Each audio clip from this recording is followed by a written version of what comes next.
I found the diary on a Tuesday. That detail matters, because Tuesdays were supposed to be ordinary drywall dust, cold coffee, the grinding repetition of renovation work that made me forget I was living inside a dead woman's house. My grandmother left me the property in her will. A crumbling Victorian on Ashworth Lane that hadn't been touched since 1987. I'd been tearing out walls for 3 weeks, replacing copper pipes, pulling rotted insulation that smelled like forgotten decades. The contractor I'd hired, Marcus, stood on a ladder pulling crown molding from the parlor ceiling when the plaster gave way in a section nobody had mapped. "There's something in here," Marcus said.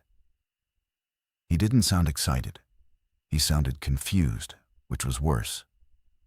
I crossed the room and watched him extract a leather-bound journal from the cavity between the inner and outer walls.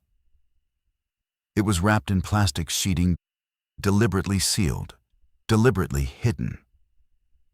The leather was dark brown, cracked at the spine, held shut by a small brass lock that had long since corroded into a green crust.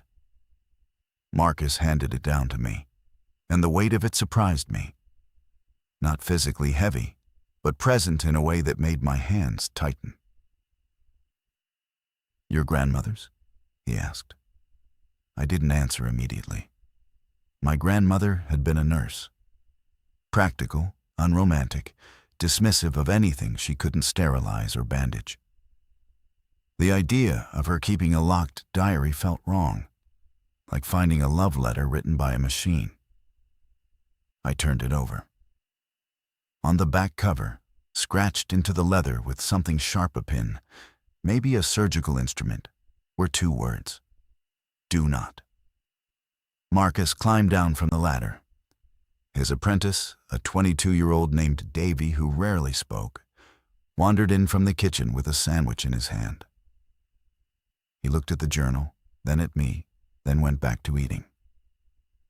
That was Davy. The world could fracture and he'd finish his lunch first. I broke the lock with a flathead screwdriver in my truck. I didn't wait. I didn't consider whether privacy extended past death. My grandmother had been gone for 11 months. I was sleeping in her house, breathing her dust, rebuilding her walls. Whatever she'd hidden it inside something she knew I would eventually tear apart. That felt like permission. The first page was dated March 3rd, 2026. That stopped me. My grandmother died in August 2025. Every other page I flipped through was filled with her handwriting. I recognized the tight clinical print she used for everything from grocery lists to birthday cards. But the date on page 1 was 7 months after her death. I read the first line. "The outbreak will begin on July 14th. They will call it a virus. It is not." My phone said the date was July 8th.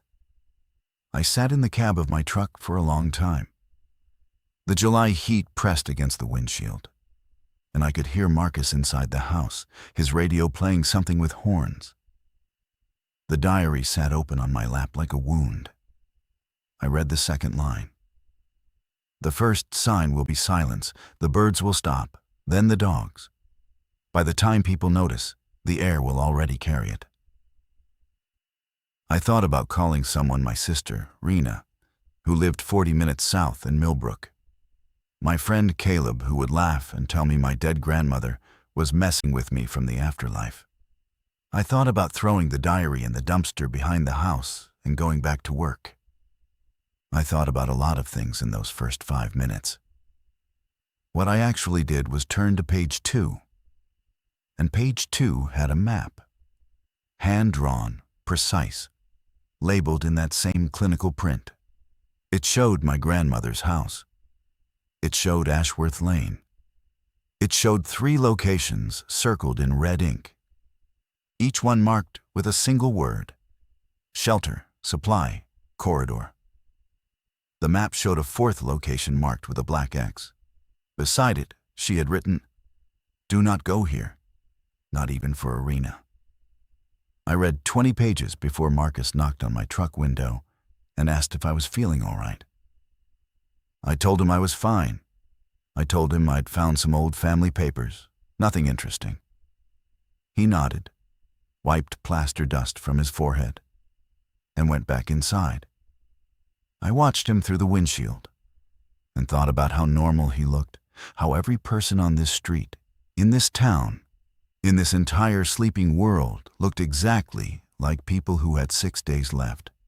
If the diary was real, my grandmother's handwriting filled 73 pages. The first 20 detailed the outbreak itself, clinical, precise, structured like nursing notes. She described infection vectors, incubation periods, behavioral stages. She described how the infected would move, what sounds they'd make, how quickly they'd turn. She described it like someone who had watched it happen. But she died before July 2026. She died before any of this. I called Dorena that night. She picked up on the fourth ring, her voice carrying the particular exhaustion of raising a 4-year-old alone. "Eli, it's almost 10. I found something in Grandma's house." "You've been finding things in that house for 3 weeks. Last time it was a jar of teeth." "Those were denture molds." "Still creepy. What now?" I didn't tell her about the diary. Not yet. Instead, I asked her something that had been growing in my mind, like a splinter working its way to the surface. "Did Grandma ever talk to you about preparation? Like emergency preparation?" Rena was quiet for a moment. In the background, I could hear her daughter, Maeve, making the repetitive sound effects of whatever cartoon had captured her attention past bedtime. "She had the basement," Rena said carefully. "You know about the basement." I did. My grandmother's basement had always been locked when we were children. She told us it was storage. When I'd started the renovation, I'd found it mostly empty. Shelving units, a workbench, a chest freezer that still ran. But the walls were reinforced, concrete over the original stone foundation, thick, deliberate. "Why are you asking?" Rena said. "Just curious, thinking about the renovation plan for down there." She accepted that. We talked for a few more minutes about nothing: Maeve's preschool enrollment, a leak in Rena's kitchen ceiling, the cost of materials I was burning through. Normal things. Living things. When I hung up, I sat in my grandmother's kitchen with the diary open on the table and read the section about day 1. July 14th, early morning. The silence comes first. No insects, then the emergency broadcast. They will call it a respiratory pathogen. Quarantine language, stay home, seal windows. But the infected will already be moving by midday. Not running, walking, purposeful. The eyes change first, then the hands. I didn't sleep that night. I lay in the guest room I'd been using, my grandmother's bedroom, still felt like hers, and stared at the ceiling and bargained with logic. She could have written this before she died and post-dated it. Some kind of fiction project, a novel she never told anyone about. A creative exercise for a woman who spent 50 years in clinical environments. But the map showed Ashworth Lane as it existed now after I'd already removed the dead elm in the front yard, after the neighbor's fence had been replaced last spring, after the new traffic light at the corner of Ashworth and Pine, installed in April. My grandmother could not have known about those changes. She was already dead when they happened. Wednesday, July 9th. According to the diary, I had 5 days. I drove to the hardware store at 7 in the morning. I bought plywood, screws, a deadbolt set, and 6 rolls of heavy plastic sheeting. The kid at the register couldn't have been older than 19. Asked me if I was building a greenhouse.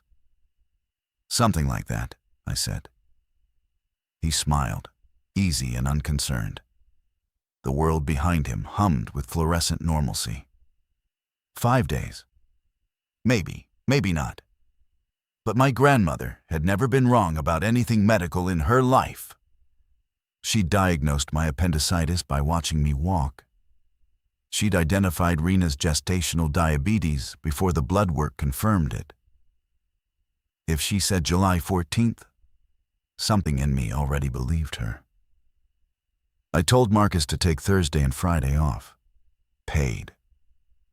He looked at me with the suspicion of a man who'd been in construction long enough to know that generosity usually preceded bad news. "You selling the place?" he asked. "No. Family stuff came up. I need the house empty for a few days." He shrugged. Davy, behind him, was already packing his tool bag with the quiet efficiency of someone who never questioned a free day. They were gone by 9. I stood in the empty parlor, the diary open on a sawhorse table, and read the section my grandmother had labeled Preparation. Her instructions were specific. Board the ground floor windows from the inside, not the outside. External boards told anyone passing that something valuable was being protected. Seal the gaps with plastic and duct tape, not for infection, but for sound dampening. Fill every container in the house with water before noon on July 14th, because the pressure would fail by evening. Move food stores to the basement. Keep one room on the ground floor accessible as a decoy. Leave it messy. Leave a broken window. Let it look already looted. I followed every instruction. I spent Thursday reinforcing. Friday, I filled containers. I moved canned food from the pantry downstairs. I tested the chest freezer still running, still cold. I checked the generator she'd left in the basement, the one I'd assumed was left over from storm season. It had a full tank. Beside it, under a tarp I hadn't bothered to lift during initial inspection, I found 3 5-gallon fuel cans, all full. She had prepared, long before she wrote the diary, long before she died. She had been preparing this basement for years. On Friday evening, I called Rena again. "Come stay with me this weekend," I said. "Bring Maeve, I'll make dinner." "Eli, I have plans Saturday." "Cancel them." The silence on the line carried weight. My sister knew my voice. She knew when I was performing calm. "What's going on?" she asked. "I need you here, please, by Saturday night at the latest." "You're scaring me." "I know. I'm sorry. But please come."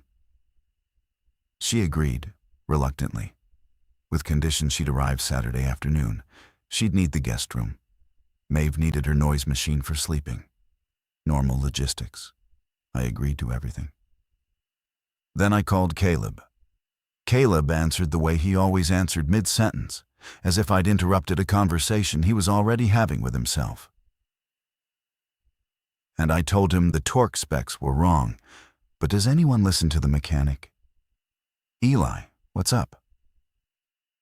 "I need you to come to Grandma's house this weekend. Bring whatever camping gear you have." "Why?" "I'll explain when you get here." That's not how trust works, Eli. Saturday morning. Bring water. Bring food for 3 days. He was quiet for a long beat. Then, "Are you okay?" "I don't know yet."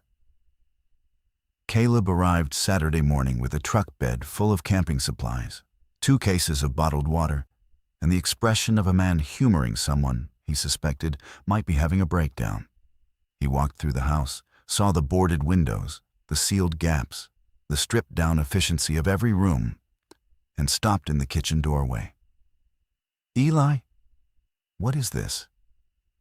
I showed him the diary. He read for 20 minutes without speaking. I watched his face move through the same stages mine had: disbelief, amusement, confusion, unease, and then something harder. Something that looked like the beginning of fear, wearing the mask of rationality. "Your grandmother didn't write fiction," he said finally. "No." "And this map? Shows changes made after she died. I checked. He closed the diary, set it on the table, pressed both palms flat against the surface, and stared at the wood grain as if it might offer a rational explanation. Monday, he said. July 14th is Monday. Yes. 2 days. Yes. He looked at me. Caleb was 34, broad-shouldered, mechanically brilliant, emotionally cautious. He didn't believe in the supernatural. He believed in torque specifications and engine timing and the observable mechanics of physical systems. If nothing happens Monday, he said slowly, we never speak of this again. Agreed. And if something does happen? I didn't answer. The diary answered for me. Page 47. The section labeled After. The first line read, when it begins, you will have approximately 4 hours before movement becomes dangerous. Rena arrived Saturday at 3, with Maeve in the back seat, clutching a stuffed elephant and a juice box. My sister stepped out of her car, looked at the house, and went still in that particular way she had the way our mother used to describe as Rena's internal alarm system. The windows, she said. I'll explain inside. Explain now. Maeve was already out of the car, running toward the front steps with the disinterested joy of a child visiting a familiar place. Caleb appeared in the doorway, waved to Rena, and scooped Maeve up with the practiced ease of an honorary uncle. He carried her inside, leaving Rena and me standing in the July heat, the neighborhood quiet around us. I told her everything. Standing in the driveway, I told her about the diary, the dates, the map, the preparation our grandmother had embedded in this house like bones beneath skin. Rena listened without interrupting. Her face did the thing it always did when she was processing something that threatened her sense of order. It went flat, emotionally sealed, clinical. She was our grandmother's granddaughter in that way. Show me, she said. She read the diary at the kitchen table while Maeve colored in the next room and Caleb made sandwiches. Rena read faster than I had. She'd been a paralegal before Maeve, trained to extract meaning from dense text at speed. She reached page 30 in half an hour. She was lucid, Rena said quietly. The handwriting doesn't degrade. No signs of cognitive decline. No repetition. This isn't dementia. I know. And you verified the map details. The elm, the fence, the traffic light, all post-mortem. She closed the diary and sat back. Her hands were steady, but her jaw worked in small increments, a tension habit I'd known since childhood. 2 possibilities, she said. Either someone else wrote this and planted it in the wall, matching Grandma's handwriting perfectly and knowing details about future neighborhood changes, or she knew. Eli, that's not possible. I know it's not. So what are we doing here? Caleb leaned against the kitchen counter. Hedging, he said. If nothing happens Monday, we wasted a weekend. If something does happen, we're prepared.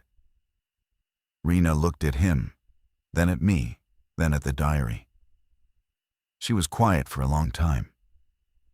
From the next room, Maeve's voice drifted in. She was singing to herself. A nonsense song built from fragments of cartoons and imagination. The shelter location on the map, Rena said. Where is it? 6 blocks west, the old community center on Birch Street, the one they closed last year. And the supply point? The veterinary clinic on Route 9, 3 miles north. And the corridor. I hesitated. The corridor was the one that confused me most.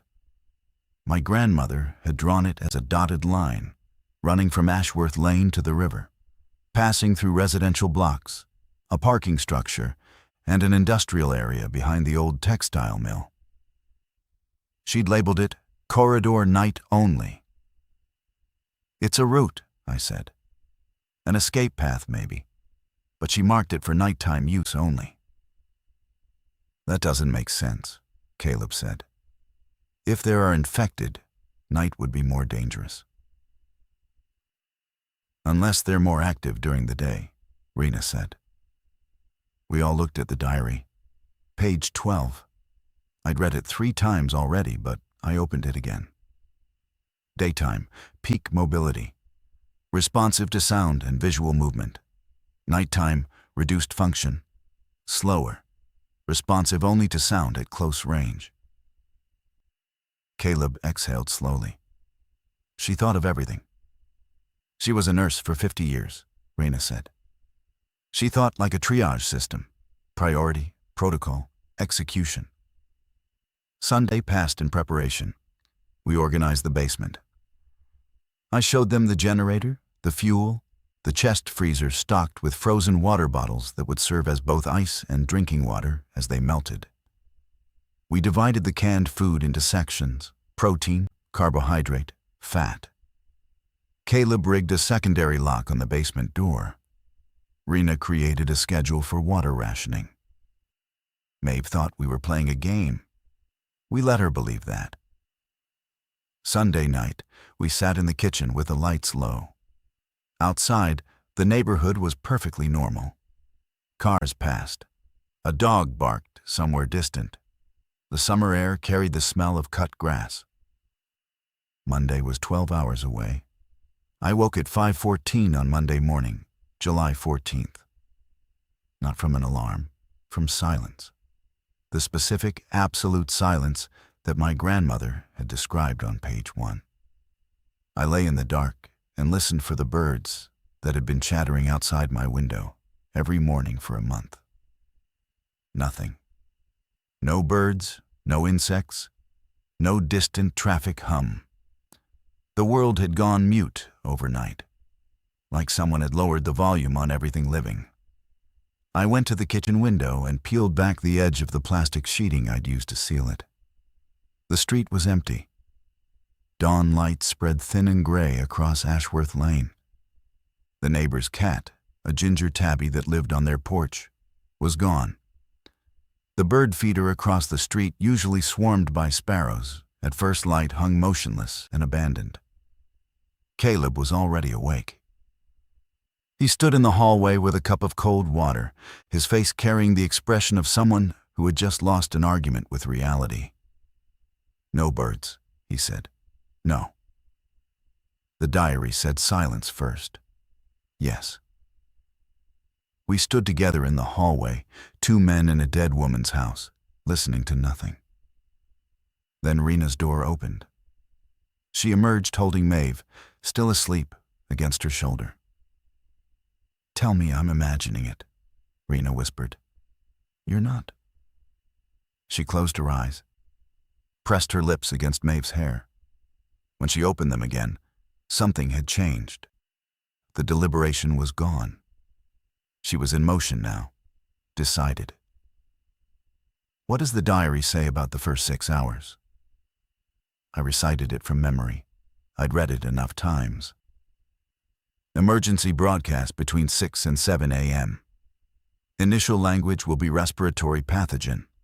Stay-at-home advisory. By 10, the advisory becomes a mandate. By noon, the infected will be visible on the streets. They won't be running. They'll be walking towards sound. At 6:43, my phone buzzed. Emergency alert. The screen filled with capital letters. Respiratory pathogen advisory. Remain indoors. Seal windows and doors. Avoid contact with symptomatic individuals. Symptoms include disorientation, involuntary movement, unresponsive behavior. Caleb looked at his phone. Same alert. Rena's phone buzzed against the kitchen counter where she'd left it. July 14th, Caleb said. His voice was steady, but his hands weren't. She was right. She was right about everything else too, I said. Which means we follow the rest of it. Every page, every instruction. The morning unfolded exactly as described. By 8, the internet was flooded with confused reports, people in eastern cities describing family members who'd stopped responding, who stood in rooms staring at walls, who walked toward sound with a mechanical persistence that didn't match any known illness. By 9, the word quarantine appeared in official communications. By 9:30, the local emergency frequency began broadcasting automated loops. Maeve woke at 8:15. Rena fed her cereal and told her we were having an indoor adventure day. Maeve accepted this with the unquestioning flexibility of a 4-year-old. She ate her cereal. She asked for cartoons. When Rena told her the television wasn't working, she accepted that too. At 10:11, I saw the first one. I was watching through a narrow gap in the second-floor window boards, a sightline I'd left intentionally, as the diary had instructed. The figure walked down the center of Ashworth Lane. A man, middle-aged, wearing pajama pants and a white undershirt. He moved with his arms slightly raised, fingers spread, like someone walking through a dark room feeling for obstacles. His head turned slowly, scanning. His pace was measured, not frantic, not slow, deliberate. He stopped in front of the Henderson house across the street, stood motionless for nearly a minute. Then he turned and continued down the lane, disappearing around the corner toward Pine Street. Caleb was beside me. He'd watched the entire thing. His eyes, Caleb said. I couldn't see from here. I could. They were open, wide open. But he wasn't blinking, not once. My grandmother's words from page 4. The eyes change first, then the hands.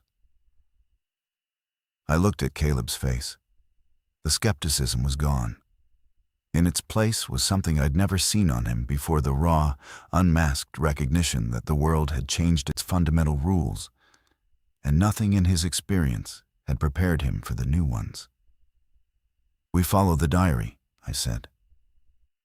He nodded. We follow the diary. By noon, there were 7 of them on Ashworth Lane. I counted from the second-floor window, logging their movements the way my grandmother would have clinically, without emotional interpretation. 3 came from the east, 2 from the west. 2 emerged from houses on our street, neighbors I recognized. Gerald Hutchins, who lived 4 doors down, and waved to me every morning. Patricia Soto, who ran a dog grooming business out of her garage. They moved in the same pattern, slow, scanning walk. Arms slightly raised, heads turning in measured arcs. They responded to sound when a car alarm triggered 3 blocks away. All 7 turned simultaneously and walked toward it with synchronized purpose. When the sound stopped, they paused, then resumed their individual trajectories. None of them tried doors. None of them broke windows. They weren't aggressive. They were searching. They're listening, Rena said. She'd come upstairs to observe, leaving Maeve in the basement with coloring books and the noise machine creating white sound cover. They're mapping the area by sound. The diary says they won't enter structures until day 2, I said. Day 1 is mobilization. They spread out, cover ground, build density. Build density for what? I turned to page 19. My grandmother's answer was 3 words. For the convergence.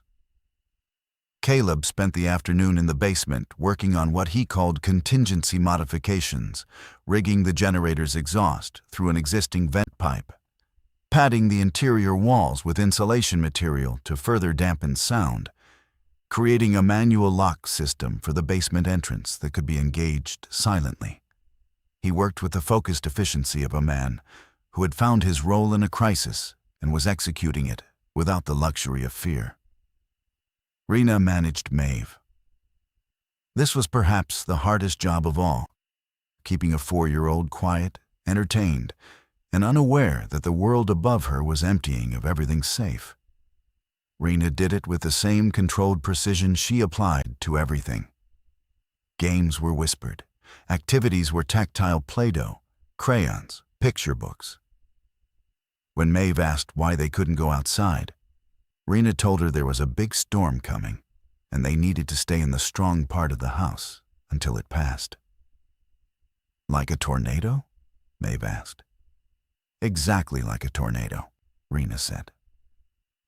By 4 p.m., the power flickered twice but held. I checked the water pressures, still running but weak. I filled the remaining containers. The diary said pressure would fail by evening, and I believed every word now with the faith of the converted. At 5:30, the emergency broadcast changed. The automated loop shifted from advisory language to directive language. Do not open doors. Do not approach affected individuals. Do not attempt travel. Emergency services are suspended until further notice. Suspended, not overwhelmed, not delayed, suspended. Caleb came upstairs briefly at 6. His forearms were covered in insulation fibers and his expression was grim. I need to tell you something, he said. While I was working down there, I found another compartment.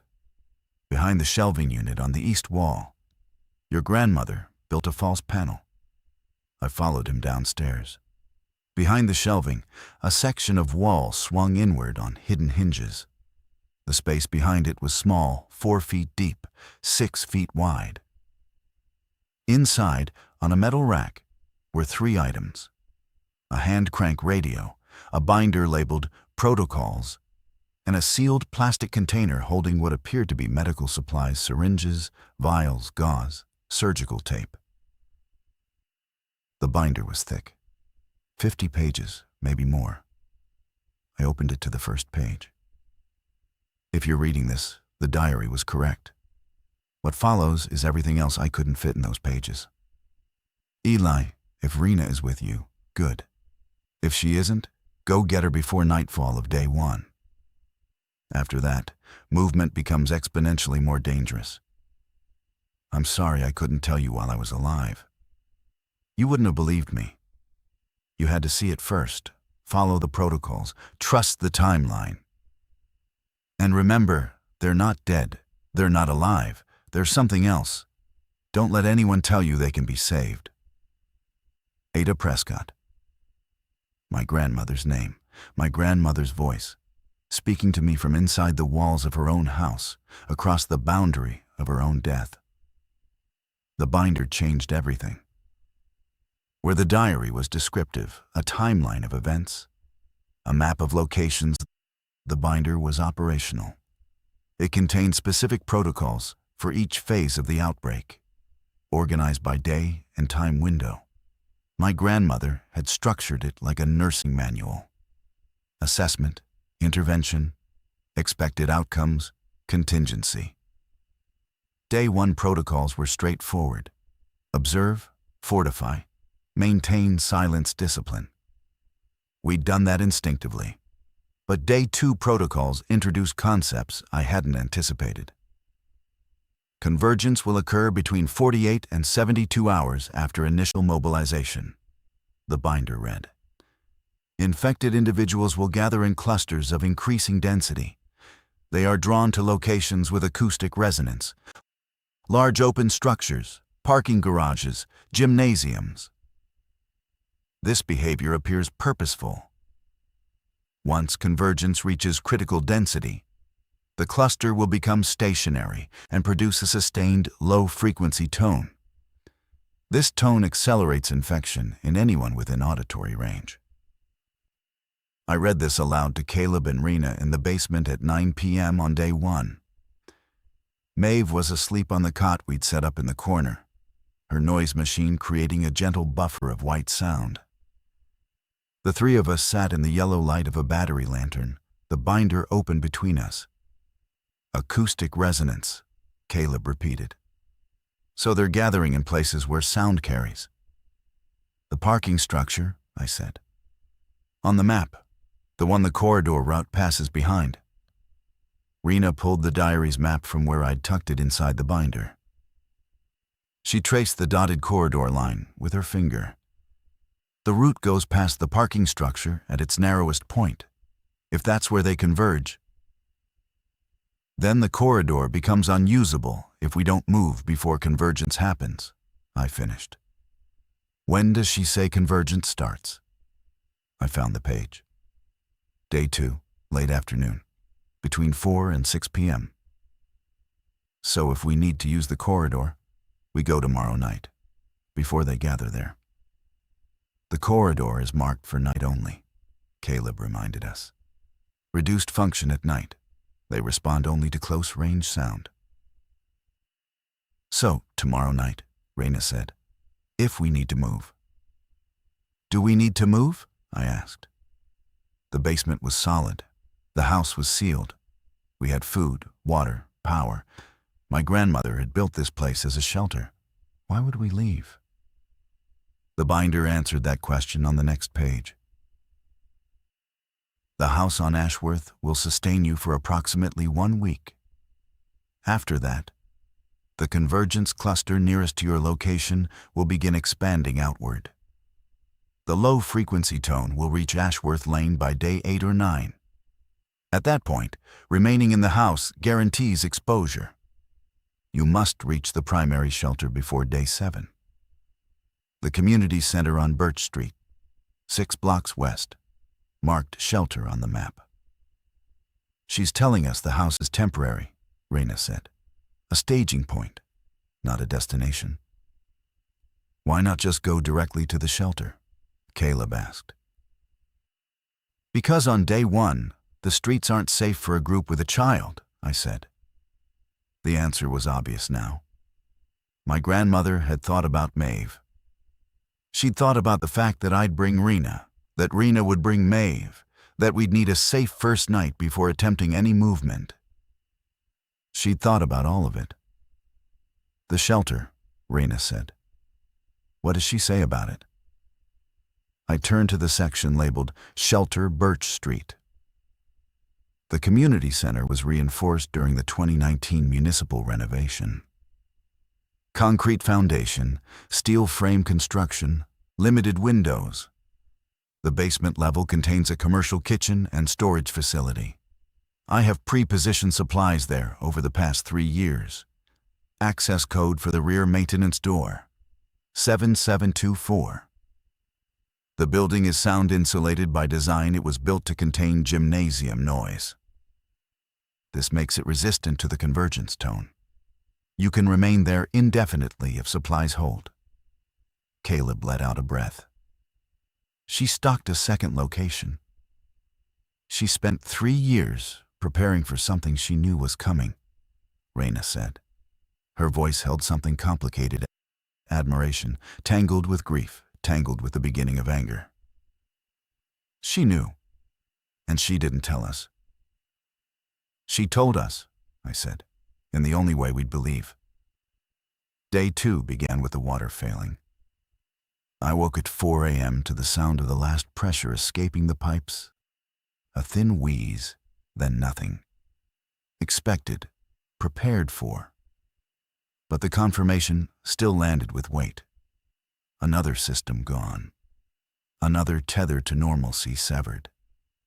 I climbed to the second floor for my observation check.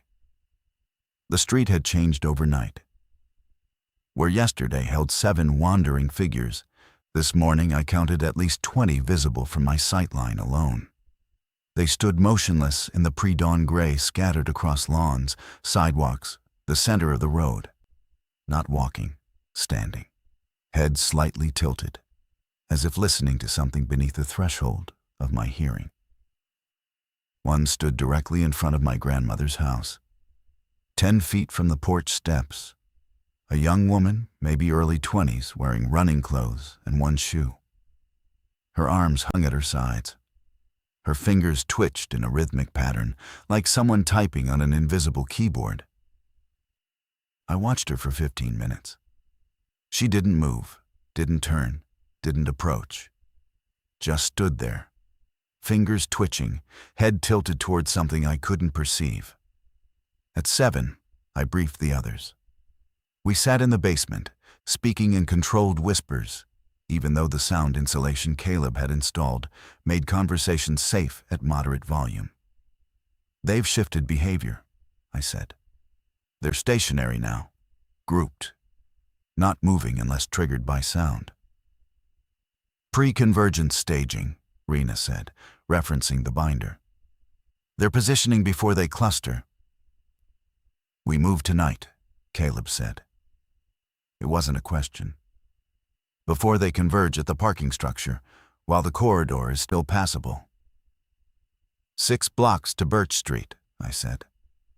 "In the dark, with a 4-year-old. We all looked at Maeve, still sleeping on her cot, her elephant tucked under her chin, her breath steady and untroubled. "I can carry her," Rena said. "She sleeps deep. If we time it right, she won't wake." "And if she does?" "Then I keep her quiet. That's my job. Your job is navigation. Caleb's job is threat assessment. We move as a unit. We stay silent. We follow the corridor route." The binder specified departure time, between midnight and 2 a.m. "Infected night function reaches its lowest point between 0100 and 0300, my grandmother had written. "Movement during this window carries the lowest detection probability." We spent the day preparing. Caleb assembled 3 packs, water, food, flashlights with red filters that the binder specified were less detectable to the infected. I studied the corridor route until I could walk it in my mind, with my eyes closed. Rena organized Maeve's needs: a sippy cup, a blanket, children's pain reliever in case she woke disoriented. At noon, the low-frequency tone began. It wasn't loud. It wasn't even immediately identifiable as a sound. It was a pressure, a subtle vibration in the air that I felt in my teeth before I heard it with my ears. It came from the northeast, the direction of the parking structure.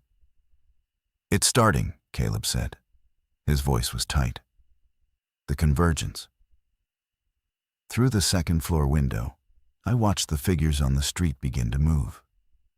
All of them, simultaneously. They turned northeast and walked with that measured, purposeful gait, all heading toward the source of the tone. The young woman in front of our house joined them. Within 10 minutes, Ashworth Lane was empty. "They're clearing the streets," Rena said from behind me. "Gathering at the convergence point. The binder says the tone is only dangerous at close range during initial phase," I said. "We're safe here, but it'll expand daily." "Which is why we moved tonight," Caleb said. The afternoon crawled. The tone persisted, that sub-audible pressure that made concentration difficult and left a metallic taste at the back of my throat. Maeve complained of a headache at 3. Rena gave her children's ibuprofen and held her in the quiet of the basement, singing softly against the hum. At 11 p.m., we dressed in dark clothes, loaded our packs, checked the red filter flashlights. I strapped the diary and binder into a waterproof bag against my chest. At midnight, we opened the back door of my grandmother's house and stepped into the dark. The night air tasted wrong. That was my first conscious thought. As we moved through the backyard, the air carried a mineral quality, like standing near electrical equipment during a storm. The tone was present even outside, that subsonic pressure pushing against my inner ear. But the street beyond the fence was empty. The infected had converged elsewhere. We had a window. I led. Caleb followed 5 feet behind me, scanning left and right with deliberate head movements. Rena came last, Maeve asleep against her shoulder, wrapped in a dark blanket. We moved along the fence line, keeping to shadows, placing each foot with intention. The corridor route began at the end of the alley behind Ashworth Lane. My grandmother had drawn it through residential backyards for the first 2 blocks of fence gaps she'd somehow known about. Unlocked gates, a drainage channel that ran between properties. I found each landmark exactly where the map indicated. The second block opened onto a commercial stretch, a dry cleaner, a sandwich shop, a defunct video rental. All dark, all empty. The infected had cleared from this area, drawn to the convergence point 3 blocks northeast. I could feel the tone growing slightly stronger as we moved perpendicular to its source. At the end of the commercial block, the corridor passed behind the textile mill. This was the narrowest point, a service alley between the mill's loading dock and a concrete retaining wall. 12 feet wide, 60 feet long, no alternate route. I stopped. Caleb came alongside me. The alley wasn't empty. One figure stood at the midpoint, motionless, head tilted, not facing us, facing the wall, as if studying the concrete surface with whatever remained of its attention. It stood in the center of the path, leaving roughly 4 feet of clearance on either side. We couldn't go around it. We couldn't go back without adding 30 minutes to our route, 30 minutes closer to the window closing. I looked at Caleb. He held up his hand. Wait. Then he pointed to the ground, mimed a slow step, and held a finger to his lips. The binder said nighttime response was close-range sound only. If we moved slowly enough, placed our feet silently enough, we might pass within 4 feet of this thing without triggering its awareness. I turned to Rena. She'd already seen it. Her eyes were wide above Maeve's sleeping head, but her body was controlled. She nodded once. Ready? I went first. Each step measured. Weight distributed heel to toe, rolling along the outer edge of my shoe to minimize sound against the asphalt. The figure was 20 feet ahead. 15. 10. I could see details now. A man, elderly, wearing a cardigan and slippers. His hands hung at his sides, fingers performing that same rhythmic twitching pattern I'd observed from the window. 5 feet. I was beside him. I could see his face in profile. His eyes were open, unblinking. But the irises had changed. The color was gone, replaced by a uniform pale gray that caught no light. His mouth moved in micro-expressions, forming silent words or calculations I couldn't interpret. I passed him. 1 foot beyond. 2, 3, clear. Caleb came next, larger, heavier, but moving with a mechanic's understanding of precision, every motion calibrated, every footfall placed with mechanical accuracy. He passed the figure without incident, Rena, carrying 40 pounds of sleeping child, moving with the careful grace of someone who understood that a single misstep meant not her own death, but her daughter's. She approached, drew level with the figure, took 1 step past. Maeve shifted in her sleep, made a small sound, not a cry, not a word, a murmur, a fragment of dreaming consciousness that escaped as a soft exhale. The figure's head turned. It turned toward the sound with that mechanical scanning motion, slow, measured, tracking. Its gray eyes fixed on the space where Rena stood frozen, Maeve against her shoulder. 1 second, 2, 3. The figure's head completed its turn, paused, then continued rotating away, past Rena, toward the opposite wall. The sound had been too quiet, too brief, below the threshold of response. Rena didn't breathe for another 10 seconds. Then she moved, silent, precise, through the alley and out the other side where Caleb and I waited, with our hearts hammering against our ribs. The community center appeared through the darkness like a promise made solid. Low profile, flat-roofed, surrounded by an empty parking lot that glistened with overnight dew. No infected visible. The convergence tone pulled from the northeast, drawing them away from this western pocket of the town. I found the rear maintenance door, a heavy steel slab marked only by a numeric keypad recessed into the frame. I punched in the code. 7724. A mechanism clicked. The door opened inward to absolute darkness. We entered. Caleb pulled the door shut behind us. The tone, that persistent pressure I'd been feeling since noon, diminished dramatically. The walls absorbed it. My grandmother had chosen well. The building's acoustic insulation was designed to contain gymnasium sound, and it worked in reverse just as effectively, blocking external frequencies from penetrating.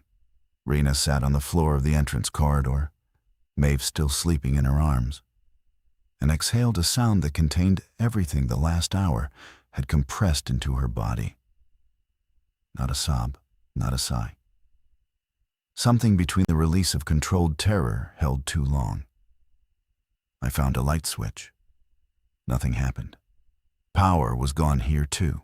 Caleb produced a red filter flashlight, and we explored. The ground floor was the gymnasium and administrative offices, open space, high ceilings, vulnerable. We moved directly to the basement stairs. Below, exactly as the binder described, we found the commercial kitchen and storage facility. Industrial shelving lined the walls. On every shelf, in organized rows, were supplies: canned food, bottled water, medical supplies, batteries, flashlights, blankets, clothing in various sizes, including children's. My grandmother had been stocking this location for years. Trips made in secret, supplies purchased in unremarkable quantities, carried here and organized with the systematic precision of a woman who had spent decades managing medical supply chains. How did she know? Rena whispered. She stood in the middle of the storage room, turning slowly, taking in the scope of preparation. How did she know all of this? The date, the behavior, the location, the timing. The binder doesn't explain it, I said. Neither does the diary. She never says how she knew. Does it matter? Caleb asked. He was already examining the kitchen facilities, the gas lines, the ventilation, the water storage tanks that fed the industrial sinks. She was right. That's enough for now. He was right. It was enough. We had shelter, supplies, sound insulation, and a defensible position. We had time. I settled Maeve on a cot Caleb assembled from materials stored in a utility closet. She never fully woke, just murmured, clutched her elephant tighter, and sank back into whatever safe world her sleeping mind had constructed. I envied her. I envied the completeness of her ignorance. Rena and I sat at the kitchen prep counter, the binder open between us, reading by flashlight. The shelter protocols were detailed water rationing schedules, sanitation procedures, generator maintenance for the backup unit stored in the mechanical room. But the most important section was labeled Contact. Others will come, my grandmother had written. Not all will be trustworthy. The crisis will bring people to known community structures. Some will be genuinely seeking shelter. Some will be desperate in ways that make them dangerous. Assess before admitting. Trust no one who approaches during daylight.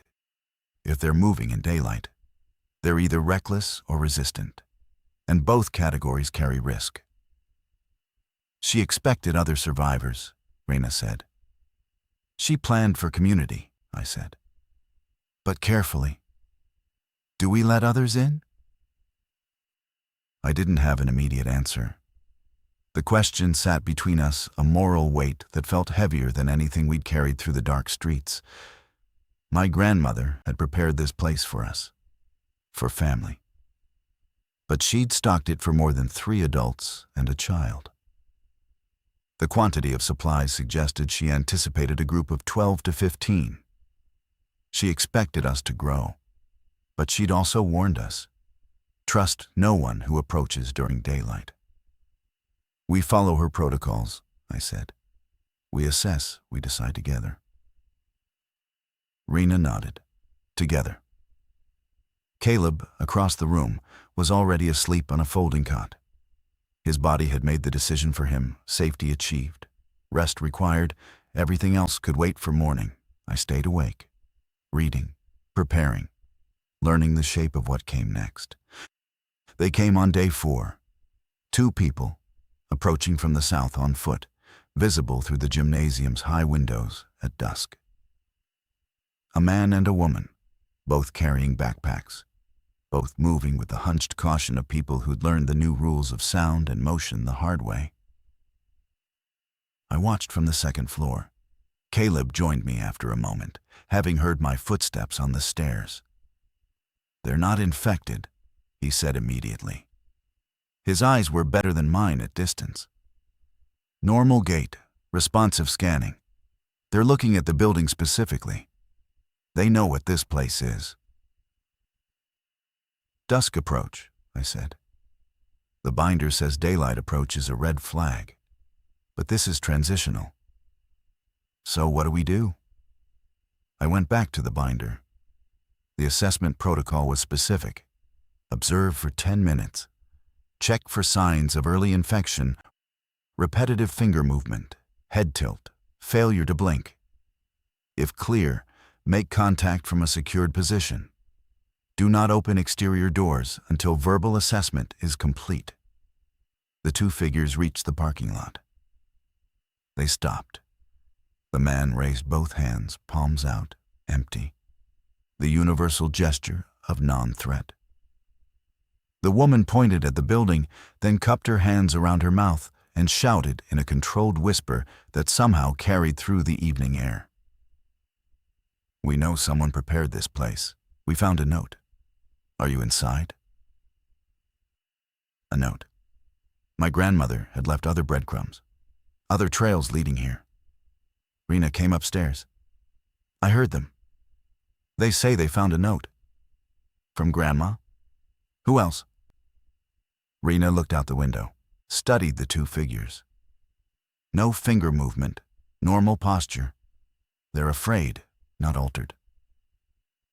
I went to a second-floor window that opened without compromising the ground floor seals. I pushed it open 6 inches and spoke downward in a controlled voice. "Who sent you?" The man looked up. Mid-40s, weathered face, short hair. "A woman named Ada. She was my wife's home care nurse last year. She left an envelope with our emergency documents. Said if anything happened in July, come to the community center on Birch, rear entrance. Said her family would be here." My grandmother's patience. She had nursed people in their homes across this town for decades. She had touched hundreds of lives. And apparently, she had selected some of them for survival. "How many others?" I asked. "We don't know. Just us. My name is Tom. This is Sarah." I looked at Rena. She nodded. Caleb, behind us, shrugged his version of consent. I let them in through the rear door, checked their hands, no twitching, checked their eyes, normal color, normal blink reflex. Asked them to speak continuously for 30 seconds. The binder noted that early-stage infected couldn't maintain coherent speech beyond 10 seconds. Tom talked about his drive across town. Sarah described barricading their apartment for 2 days before finding the envelope. Both spoke fluently, coherently, with the rapid verbal patterns of frightened but cognitive people. "Welcome to Birch Street," I said. "We have protocols. You'll learn them tonight." Over the next 3 days, 5 more arrived, each carrying a note from Ada Prescott, each directed to the community center, each passing our assessment protocol. A retired electrician named George, who immediately proved invaluable with our generator. A young couple, Marcus and Gian, who'd brought medical training and 3 days of additional supplies. A woman named Dorothy, 72 years old, who moved slowly but observed everything with the sharp attention of someone who'd survived previous collapses. My grandmother had curated a community. Not randomly, each person brought a skill, a resource, a capability that filled a gap. Electrician, medical, mechanical knowledge from Caleb, my navigation and organizational capacity, Rena's analytical precision, Tom's agricultural background. He'd run a community garden program for years. She'd built a survival group across time, leaving instructions like seeds, knowing they'd germinate exactly when needed. By day 7, we were 11 people and 1 child in a sound-insulated basement, following protocols written by a dead woman who'd somehow seen everything coming. And on day 7, the convergence tone shifted. The shift was physical. I felt it in my sinuses before I heard it, with my ears a change in the pressure pattern, like the tone had developed a pulse. Where before it had been a constant, flat hum, it now modulated, rising and falling in slow waves, strengthening. George noticed the effect on his equipment first. "The generator is cycling differently," he said. "The frequency is interfering with the voltage regulation. It's subtle, but it's there. If it gets stronger, we'll have mechanical failures." The binder had a section for this. Day 7 through 10, tone expansion phase. The convergence cluster will broadcast with increasing power. Range doubles every 48 hours. Structural sound insulation will degrade in effectiveness as amplitude increases. The shelter on Birch Street is viable through approximately day 14. After that, the corridor must be used to reach the river. The river, the corridor's endpoint. I'd studied the map, but hadn't fully understood why my grandmother's escape route terminated at the water. The binder's corridor section explained. The infected do not cross running water. This appears to be a fundamental behavioral boundary. The sound of moving water disrupts their acoustic navigation. The river creates a permanent safe zone on its western bank. Cross before day 14.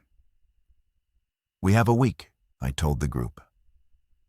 We'd gathered in the kitchen 11 adults around the prep counter, Maeve playing quietly in the corner with blocks Sarah had found upstairs. "The shelter holds until then, but we need to plan our move to the river crossing." Tom leaned forward. "What's on the other side?" "The binder doesn't specify, just says the western bank is outside the convergence range." "So we're walking into unknown territory," Marcus said. He was 28, sharp-featured, prone to worst-case thinking that occasionally produced useful caution. With no preparation on the other end. "We're walking away from a sound that will eventually kill us," Rena said flatly. "That's sufficient motivation." "The corridor route," Caleb said. "I've walked it once. I know the danger points. But we were 4 people then. Now we're 12, including a child and a 72-year-old. That alley behind the textile mill, it's 12 feet wide, 60 feet long, if there's even one of them in it." "We scout first," I said. "Night before we move, I go alone. Check the corridor. Clear it if necessary." "Define clear it," Dorothy said. Her voice was quiet, but carried the weight of someone who asked only essential questions. I didn't have a good answer. The binder addressed interaction with the infected sparingly and with reluctance. My grandmother had written, "Avoidance is the only reliable strategy. Physical confrontation is unpredictable. They do not respond to pain in recognizable ways. They can be redirected with sound. A thrown object creating noise at distance will pull their attention. Use this only when necessary." "Redirect," I said. "Not confront. I can clear the corridor using sound diversion." "Alone?" Rena's voice carried an edge I knew well, the edge of someone preparing to argue. "I'm the one who knows the route." "Caleb knows it too." "Caleb stays with the group. If something happens to me, he navigates." The room was quiet. Maeve's blocks clicked softly in the corner. the only sound that didn't carry the weight of consequence. "When?" Tom asked. "Night of day 12. We move the full group on day 13, pre-dawn. That gives us a full day of buffer before the tone reaches critical range." George nodded. "I can rig portable noise devices, small speakers with timers, set them to activate and draw attention away from the route." "Good. Do it." The planning consumed our remaining days at Birch Street. We organized into movement teams. Rena and Sarah with the children. Sarah had revealed she was 8 weeks pregnant, a detail that added another layer of urgency to everything. Tom and Jan with the supplies. George and Dorothy as the middle column. Marcus and Caleb as rear guard. I would go ahead, alone, into the dark corridor where I'd already almost lost my sister and niece once. The tone pulsed against the walls of our shelter like a heartbeat, growing, reaching, patient. Night of day 12. I stood at the rear door of the community center, dressed in dark clothing, carrying nothing but 3 of George's noise devices, a red filter flashlight, and the map pressed against my chest in its waterproof bag. The tone was stronger now. I could feel it in my teeth. A constant, low-grade vibration that made calm thinking require effort. Caleb gripped my shoulder. "Come back," he said. "Nothing else. No speeches. Just come back." I nodded once and stepped into the dark. The streets were different from day 2. Where before the infected had congregated at the parking structure, the expansion of the tone had dispersed them back outward. They stood on sidewalks, in yards, at intersections. Silent sentinels listening to frequencies I couldn't perceive. More of them. Many more. The town's population was 22,000. Even if only a fraction had turned, the density was significant. I moved through the residential blocks using the same route, fence gaps, gates, the drainage channel. My feet knew the path now. My body remembered the rhythm of silent movement. But the landscape had changed. More figures visible in yards. More shadows that might be standing still or might be nothing at all. I reached the commercial stretch, the dry cleaner, the sandwich shop. All untouched, no one had looted anything. The infected didn't consume. They didn't destroy. They just stood and listened and vibrated in sync with that terrible sound. The textile mill alley. I stopped at its entrance and peered into the narrow corridor. My flashlight, red-filtered, barely penetrated the depth of it. But I could see enough. 3 figures this time, spaced along the alley's length like guards at a gate they didn't know they were guarding. I activated the first noise device. Set the timer for 30 seconds. Placed it at the entrance to a side street 50 yards east. Then I moved to a concealed position and waited. The device activated a sharp electronic chirp, repeating every 2 seconds. Simple. Effective. The 3 figures in the alley turned simultaneously. Their heads tracked the sound. Then they moved, walking toward it with that purposeful, synchronized gait. All 3 emerged from the alley and continued toward the chirping device. I moved. Through the alley at controlled speed, not running, not walking. A brisk, silent traverse. 60 feet of concrete and shadow. I cleared the other end and pressed myself against the mill's loading dock, breathing in measured counts. The corridor continued beyond the mill through an industrial access road, past a chain-link fence with a gap my grandmother had marked, and down an embankment toward the river. I followed it precisely. The second noise device I placed as insurance, a timed activation that would trigger during tomorrow's group movement, drawing any nearby infected away from the route's narrowest points. The third device I saved. Contingency. The river appeared through the tree line at the bottom of the embankment. I could hear it before I saw it, the rushing of water over rocks, a natural sound that cut through the tone's oppressive pressure. As I drew closer, the tone diminished, not fully, but measurably. The sound of moving water disrupted it, created interference, carved out a pocket of something approaching the old silence. The western bank was accessible via a pedestrian bridge, narrow, metal-framed, spanning 40 feet of dark water. I crossed it, stood on the other side, and felt the tone drop away entirely. Nothing. Just the river and the wind and the night sounds that had been absent for 12 days. Insects chirped. A bird, an actual bird, called from somewhere in the trees. Life, uninfected and uncorrupted, persisting on this side of the water. I stood there for a long time, breathing air that didn't taste like electricity, hearing a world that still functioned by rules I understood. Then I turned and crossed back, into the tone, into the occupied territory, back through the corridor route to Birch Street, back to the 11 people depending on me to tell them the path was clear. It works, I told them when I returned. The river cuts the tone completely. The western bank is clean. Day 13, 2 a.m. We moved as a unit through the dead town. 12 people and 1 sleeping child, organized in the formation we'd planned, maintaining silence discipline with the desperate precision of people who understood exactly what failure meant. I led. Behind me, Rena carried Maeve, wrapped in her blanket, sedated slightly by children's antihistamine, a decision Rena had made alone and would carry the moral weight of forever. The child needed to be silent. There was no other way to ensure it.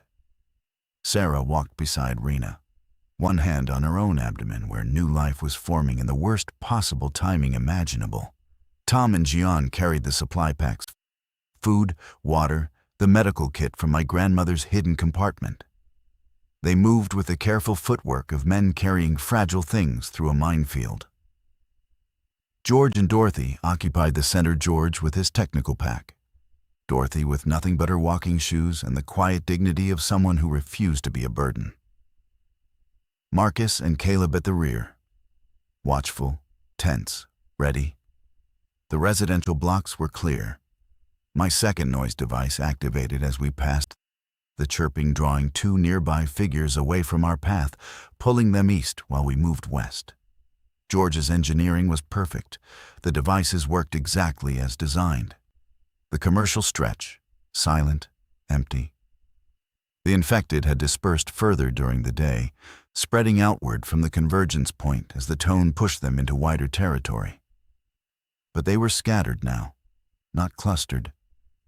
Individual figures standing in isolation, each one a landmine of potential sound-triggered response. We passed 4 of them on the commercial stretch. Each time, the group froze. Each time, we waited until the figure's scanning attention rotated away. Each time, we moved past in the gap between its attention cycles. Dorothy, 72 years old with arthritic knees, moved with absolute control. Not a sound, not a stumble. She'd told me the night before, I survived polio at 6. I survived my husband's death at 40. I'll survive this walk. The textile mill alley, empty. My first device had drawn its occupants away hours ago, and they hadn't returned.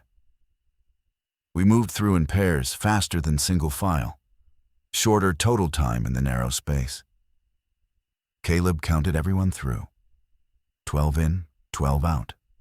The industrial access road, the chain link gap, the embankment, and then the river.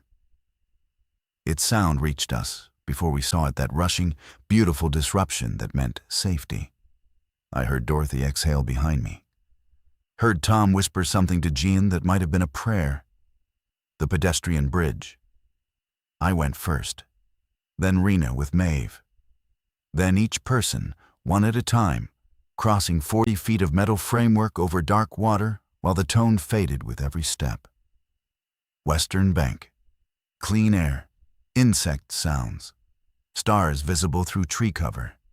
Everyone made it. 12 adults, 1 child. No one lost, no one detected. My grandmother's corridor planned across time, mapped across death, had delivered us. We stood in the trees on the Western Bank while the river roared between us and the world we'd left behind. Caleb sat on the ground and pressed his palms against the earth like he needed to confirm its solidity. Rena held Maeve still sleeping, still unaware, and cried without sound. Tom put his arm around Sarah. George shook Dorothy's hand with formal gravity, as if they'd completed a business transaction. Marcus pointed through the trees. A structure low, long, dark against the tree line further west. A building of some kind. I pulled out the map. My grandmother had drawn nothing on the western side. Her preparations ended at the river. Everything beyond this point was ours to discover, ours to build, ours to decide. For the first time since Tuesday, since the diary fell from the wall and changed the shape of time itself, the future wasn't written in someone else's handwriting. It was blank, and it belonged to us. I still have the diary. I keep it sealed in plastic, the way she kept it sealed in the wall, protected from time, from moisture, from the slow entropy that degrades everything eventually. I read it sometimes at night, when the group is sleeping and the river covers the sound of pages turning. We built something on the Western Bank. Not perfect, not permanent, but human. Maeve is 5 now and knows only this world, the one with the river boundary, the one where silence means safety and sound means survival. She doesn't remember Ashworth Lane. She doesn't remember the crossing. I think about my grandmother constantly, not with grief anymore, with something closer to awe. She saw what was coming. She prepared across years, across death, across the impossible boundary of knowing something she should not have been able to know. She never explained how. The diary never says. The binder never reveals its source. Some mornings, I stand at the river's edge and listen to the tone across the water, faint, persistent, patient. It hasn't stopped. It hasn't weakened. But it hasn't crossed the river either. She was right about that too. She was right about everything.